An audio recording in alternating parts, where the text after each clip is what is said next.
thinking about how you can't really, there are layers. There's a sustainable path, a natural path, growth, pattern that we all have to kind of develop in. And so even just the example that you gave, that people couldn't even read, so Exactly. there was a lot of personal development or inner work that wouldn't even be able to grasp it. Now that's definitely not where we are now, because collectively we are obviously people, for the most part, fortunately, and there's a lot of misfortune about that, can read and have access, and collectively our vibration is higher. But by the way, I have a little mini series within my podcast called Metaphysics of the Bible. So I love to dig in and talk about the symbolism. But what just occurred to me was, Jesus is the Lord, or Yeshua is the Lord of the Piscean age, and Yes. the Christianity and Jesus, the fish symbology and everything, Yes. all about, I hadn't really thought of that before. So I mean, you just went into a very, very deep aspect of magic. It's actually one of the aspects of about age. Jesus is the Lord, or Yeshua is the Lord of the Piscean age, and Yes. the Christianity and Jesus, the fish symbology and everything. Yes. And I guarantee you, a lot of y'all don't even realize that. And that's the reason why you see cars driving around with Jesus inside the fish.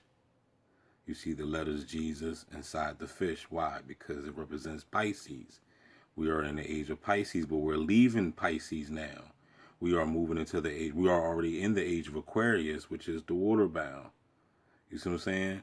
The water bearer, right?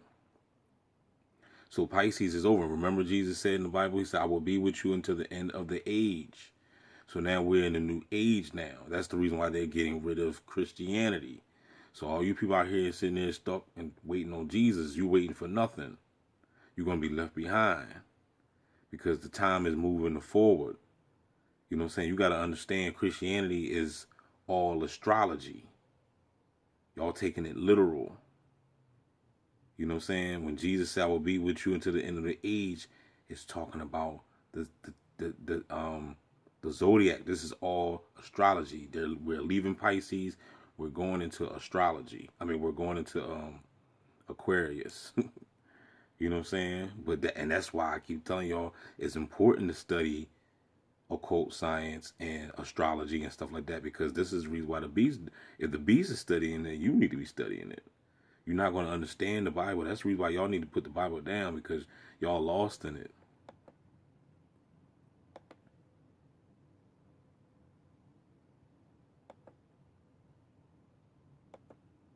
All about, I hadn't really thought of that before. So I mean, you just went into a very, very deep aspect of magic. It's actually one of the Now watch what he say. aspects of magic that I love and could get lost in for days at a time.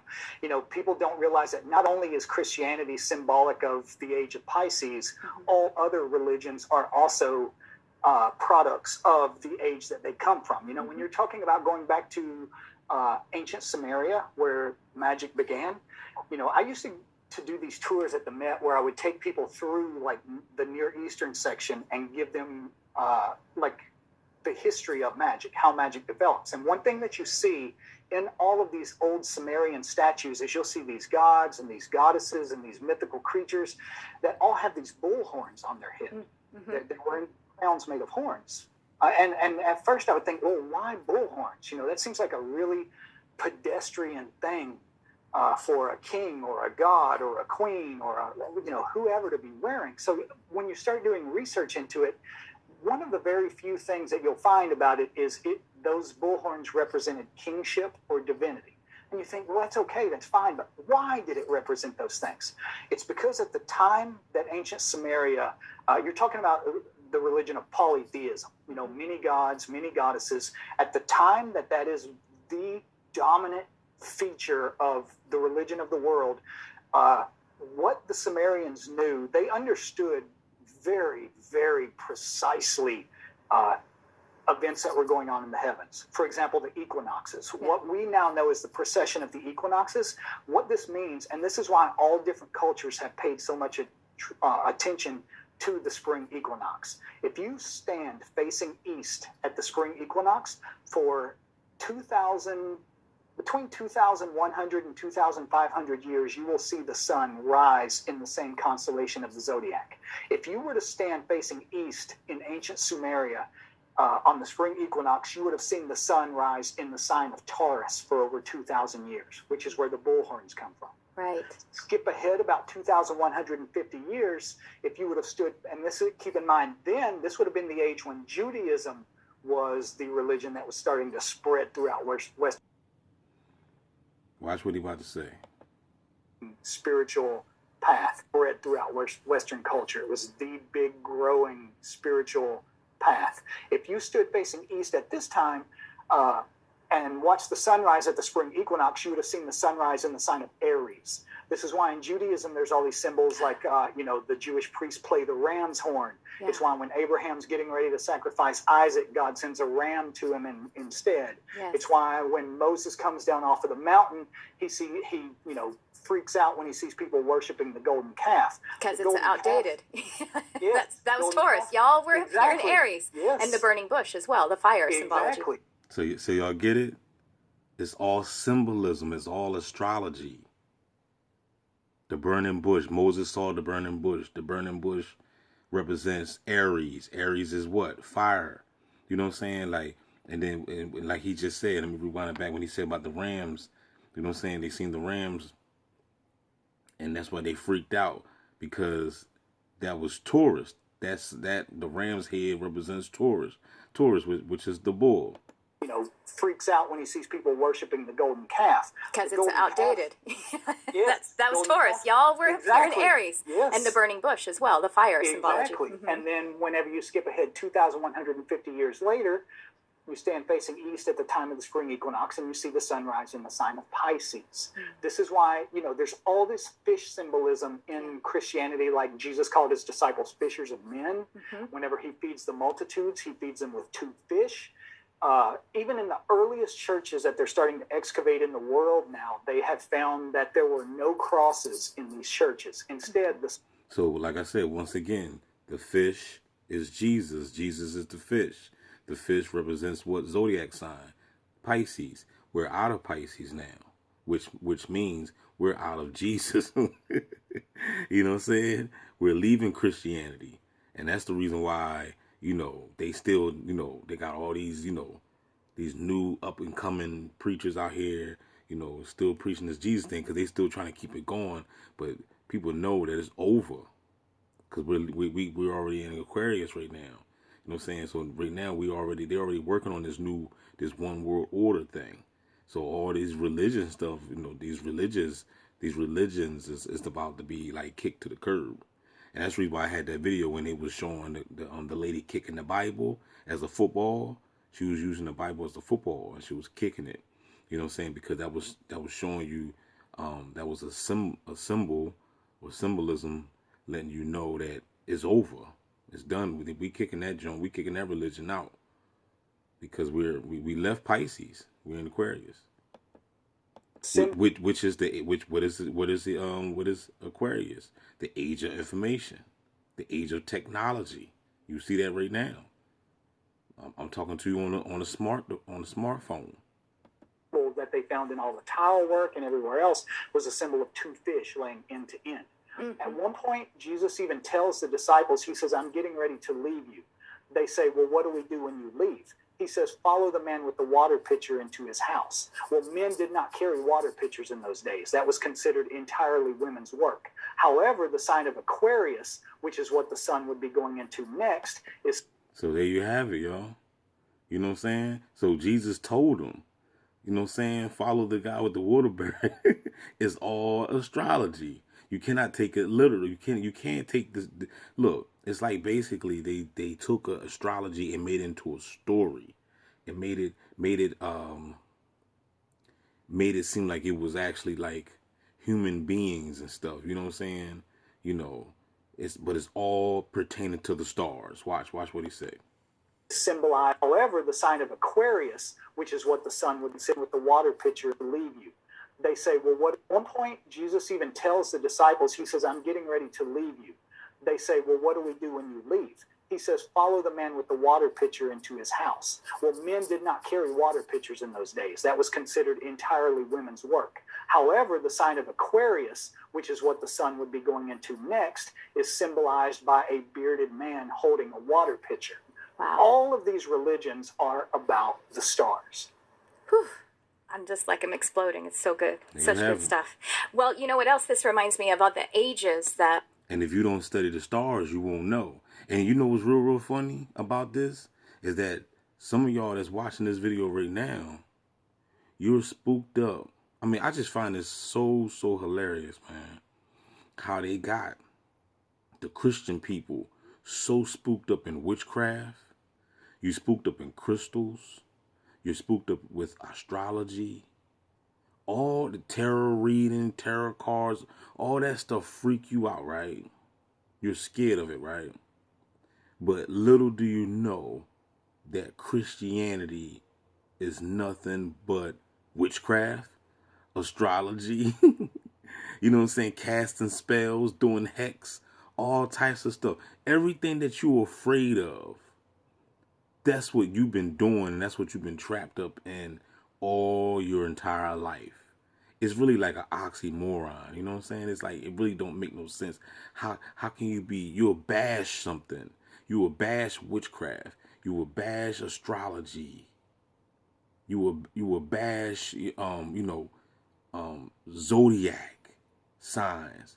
But little do you know that the same religion that you claim you stand on is nothing but astrology. It's nothing but witchcraft. It's nothing but zodiac. The Bible ain't nothing but a zodiac. Why do you think they come out with the movie Da Vinci Code? You know what I'm saying? I would have to go back and watch that movie. Technically, really, honestly, when I watched it a long time ago, I really didn't pay attention to it. But I do remember what it was about. You know what I'm saying? At least bits and pieces of it. You know what I mean? But this is all based on the Bible. It was talking about the Bible and astrology and everything. You know what I'm saying? So the Bible is a code. You know what I'm saying? You must decode that book. So meanwhile, you're afraid of astrology, but you still celebrate your birthday. If I ask you, what's your zodiac, you gonna tell me? You know what I'm saying? You're gonna tell, I'm Capricorn, I'm Sagittarius, I'm Taurus, whatever. But then you will sit back and say, well, I don't get into astrology because that's like demonic. But you will celebrate your birthday. It don't make no sense. If it's really demonic, then why are you celebrating your birthday? Because your birthday is related to the stars. Your birthday is related to the signs. You see what I'm saying? So, like, y'all Christians, man, y'all really have to check yourself. You know what I'm saying? Because y'all are duped. Y'all are completely under severe, heavy mind control. And your ego is going to keep you there. Your ego, your lack of willpower to want to learn something. You know what I'm saying? You're already in a reprobate mind. You know what I'm saying? So as long as you stay in that reprobate mind, you ain't gonna never know the truth. The ruling ages. You can stay there. I don't give a damn. Look, my job is to I gave you the motherfucking message. Is the statue in Daniel 8. I get fidgety when I Yes. The statue in Daniel 8 is really talking about all the different ages, ending at the feet with the 10 toes, which are like the splintering. So that's wow, good stuff. Ages, and it also symbolizes. Keep in mind that a lot of these stories have what they call front speech and back speech. Yes. Front speech is like the part of the story given to the masses. Back speech is the part of the story that is usually reserved only for initiates. One of the things that Jesus was trying to do away with, Crowley was trying to do away with, and it's part of what modern magicians are supposed to be doing as well. Once you reach a certain place in your spiritual development, it's sort of looked at as like your obligation to preserve these teachings so that people can find them in the future, so that they're not just restricted to a very small percentage. But when you're talking about the statue in Daniel, and this is one of... And you got to even ask yourself, why do they do that? Why do they restrict this information from y'all? Because they want you to stay deaf, dumb, and blind. That's why. They want you to continue to work at Walmart. They need, you know what I'm saying? They own the Walmart, but they need you to work there. You know what I mean? You think these big, rich, these so-called, you know, powers that be, you know what I'm saying? You think they're going to work at, they know they're going to build the Walmart, but they're going to get you to work there. One of the things also, I always point out, Daniel is probably my favorite book of the Bible. They're going to create a program called Gangstalking, but they're going to get y'all dumb bots to participate. I have a framed picture of Daniel hanging above my bed. Most people will try to tell you that Christianity or that magic is anti-Christian, or that, you know, it's the opposite of Christianity. If you read the book of Daniel, right there, it tells you as plain as day, it calls Daniel not only a magician, it says he is the master of magicians. And it says the way he becomes that is because when he is a child, the king Nebuchadnezzar has him sent to be trained by the Chaldeans, which is what they call the Sumerians, these priests who studied the stars. So he sends Daniel and all these other young boys to study under these Sumerian astrologers and magicians. Whenever he starts to have a dream at one point, you know, he wakes up the next day and he doesn't even remember what this dream is. All he knows is it was incredibly unsettling. So he calls Daniel and all of these other magicians, his official court magicians, to him, and he says, not only do you have to tell me what my dream meant, you have to tell me what I dreamed. It says that Daniel can tell him what he dreamed because God sends Daniel the exact same dream. So in this dream, Daniel says, you dreamed of a statue that has a golden head, a silver chest and arms, a bronze belly and thighs, iron calves, and feet made of iron and clay.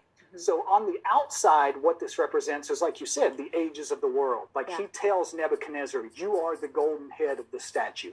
Babylon is the most valuable, perfected, sought after part of this statue. God has given you this kingdom. Everything that comes after you will be watered down, will be slightly less valuable. And it will keep going that way until this cycle starts over again. So you're talking about, you go from Babylon, which is the head, to Persia, which is the silver chest and arms, which is also just a crazy, amazing story, you know, going into the Persian stuff and how that ties into the book of Esther. I'm going to stop this right now because I don't want the video to be too long. I'm going to do another half. I'm going to keep recording. I'm going to do it. It's going to be another part 2. For those, this is red, black pill only, y'all. You know what I'm saying? You know, if you blue pill, you know what I'm saying? There's the door. Go ahead, find that door. You know what I'm saying? Don't let the door hit you where the bot should have split you. I don't know. Get out of here. We out. Holla back, y'all. DB Gangstalking Simulation.